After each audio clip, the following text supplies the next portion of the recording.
आज की कहानी का शीर्षक है कुएं का विवाह। एक बार महाराज कृष्णदेव राय और तेनालीराम में किसी बात को लेकर कहासुनी हो गई और तेनालीराम रूठ कर कहीं चले गए। शुरू शुरू में तो महाराज ने क्रोध में कोई ध्यान नहीं दिया, मगर जब 8-10 दिन गुजर गए तो महाराज को बड़ा अजीब सा लगने लगा।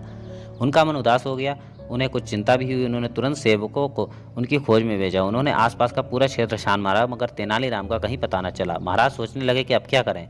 अचानक उनके मस्तिष्क में एक युक्ति आई। उन्होंने आसपास और दूर दराज के सभी गांवों में मुनादी करा दी कि महाराज अपने राजकीय कुएं का विवाह रचा रहे हैं, तब गांव के सभी मुखिया अपने अपने गांव के कुओं को लेकर राजधानी पहुंचे। जो भी मुखिया इस आज्ञा का पालन नहीं करेगा उसे दंड स्वरूप 20,000 स्वर्ण मुद्राएं जुर्माना देनी होंगी। यह ऐलान सुनकर सभी हैरान रह गए।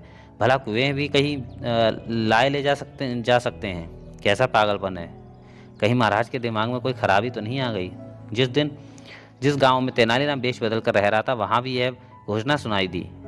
उस गांव का मुखिया भी काफी परेशान हुआ। तेनालीराम इस बात को सुनकर समझ गया कि उसे खोजने के लिए यही महाराज ने यह चाल चली है। उसने मुखिया को बुलवाकर कहा, मुखिया जी, आप बिल्कुल चिंता ना करें।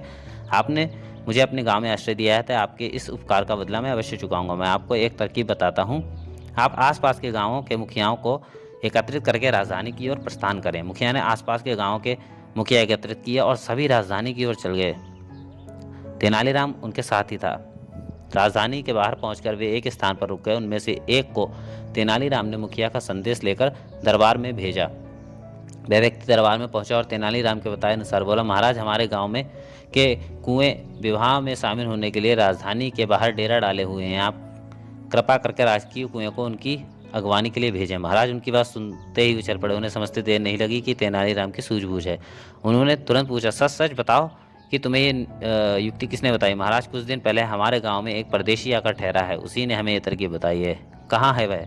मुखिया जी के साथ राजधानी के बाहर ही ठहरा हुआ है। महाराज स्वयं रथ पर चढ़कर राजधानी से बाहर गए और बड़ी धूमधाम से तेनालीराम को दरबार में वापस लाए। फिर गांव वालों को भी पुरस्कार देकर विदा किया।